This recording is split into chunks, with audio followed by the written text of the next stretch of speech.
If you were to ask my team, they might tell you a couple things about who I am.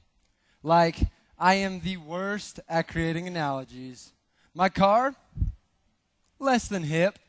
I have a weird addiction to Subway and 60-cent Wing Thursdays at Buffalo Wild Wings. Or maybe it's my love to garden. Yeah, gardening. A hobby that has truly become a passion of mine. A passion that as an FFA member and a future agriculturalist truly lets me experience what it means to produce and market the products of our toil. A hobby that encompasses what it means to plant the seed, to put my hands deep in the dirt, to feel the cold, wet soil under my nails, to have the sun on my back and the aches of a hard day's work, to plant each seed by hand and watch as these seeds that I planted grow to their fullest potential and be what I sought them to be. In the Creed, we say that we believe in the future of agriculture. For many, it's the belief that we will come into a new era for modern technology, maybe seeds and soils, or even fixing third world agriculture issues. But you see, we forget about the truest part of agriculture and the future it has, because the future is us. We are 1/3 of the entire population and 100% of the future. To say that we believe in the future of agriculture is to say that we believe that we can make the differences in lives that will change tomorrow. Every day, we leave impacts on those that are younger than us and those that are older than us, whether it's through our actions, words, or even a simple smile and conversation that can change a life. You see, growing up, I was always taught that it's the little things that matter. Like when you forget it's Mother's Day. No? Okay. Like you forget it's Mother's Day, so you run to Walmart, you buy a clearance rack box of chocolate with Dora the Explorer on the front, run home, pick some dandelions and the neighbor's flowers, and give this gift that you've worked so hard on to your mom. She then smiles, takes a bite of the chocolate, and says, "Thank you, son. It's the thought that counts." Or there's this other time when I was real little, probably about 4 years old. I had the wise idea one day that I was going to help my mom that you guys just saw dust the house. So I pulled up my big boy pants, walked to the faucet, got a wash rag soaking wet, and began my chores. As I walked around the house, I left a trail of wet destruction on everything I touched. From the TV, microwave, toaster, kitchen table, and even the fridge, I had myself one heck of a time. But when my mom walked down the stairs and had realized what I had done, a sense of panic hit her face. She stormed over to me, she grabbed my wrist, that wash rag, sat me on the couch and said, "Boy, thank you. You did a great job." You see, in life, it truly is about the little things, the life lessons and events that we hold within our hearts forever. The way we react and interact every day reflects who we are and what's in our hearts. You see, I have a 12-year-old brother, and he just happens to be the most competitive 12-year-old you'll ever meet. If we play around the world, he talks smack and loses. If we wrestle, you can darn right I choke him out. If he tries to pick up the chicken, he gets attacked by the rooster. Ladies and gentlemen, my brother is not the most interesting man in the world. He is just my little brother, and that is what makes him special. But you see, one day, when Bailey Peters and I were making chapter visits in my home district of District 8,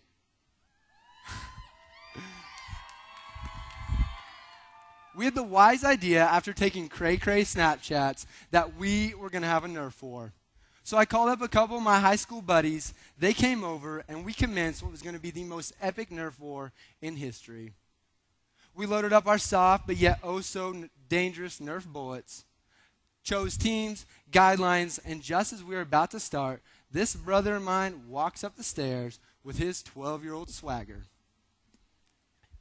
He looks at me, says, "What you doing?"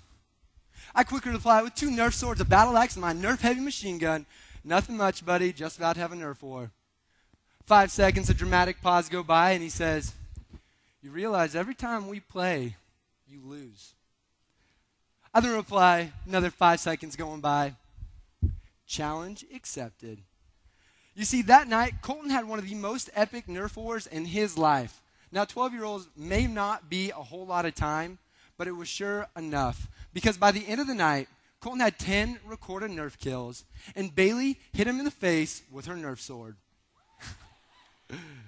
leaving him with a bloody nose and 2 nostrils filled with toilet paper. Now, you would expect most 12-year-olds to be in tears, but instead, this brother of mine had a smile from ear to ear. You see, this was the moment in my life when I had realized just how simple the little gestures can be and how big of an impact they can make. It wasn't but a couple weeks later when Colton came up to me and said, "Thank you." He said, "Thank you, Johnathan, for making me a part in your life, even when you don't mean to."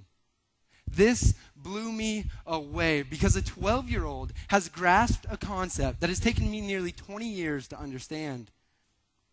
Every day, we leave impacts positively and negatively, and that is up to us to decide which way they go. There's an old wives' tale that talks about a young man in the 1920s who got a job with a lumber company. As he began his first day at work, he cut down 55 trees. His boss looked to him and said, "You know what, son, you're doing pretty good. Keep it up, you'll be promoted in no time." Next day, 45 trees. Wednesday, 35 trees. Thursday, 15 trees. And Friday, 10 trees. This young man was sore, distraught, and found himself without a job. He did not understand what was going on. He was trying and trying to succeed, eating right, sleeping tight, and yet he failed.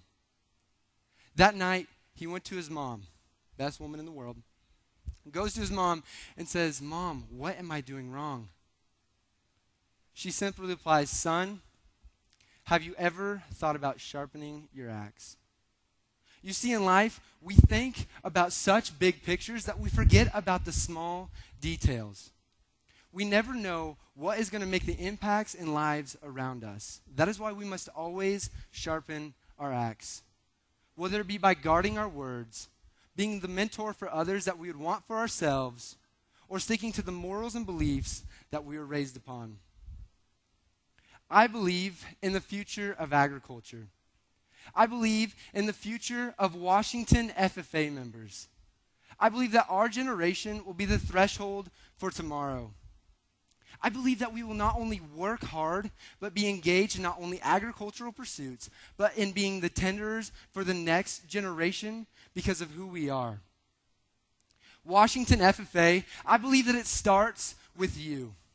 I believe that it starts with me. But most importantly, I believe that it starts with us because a word is worth a million, and one small gesture can change a life.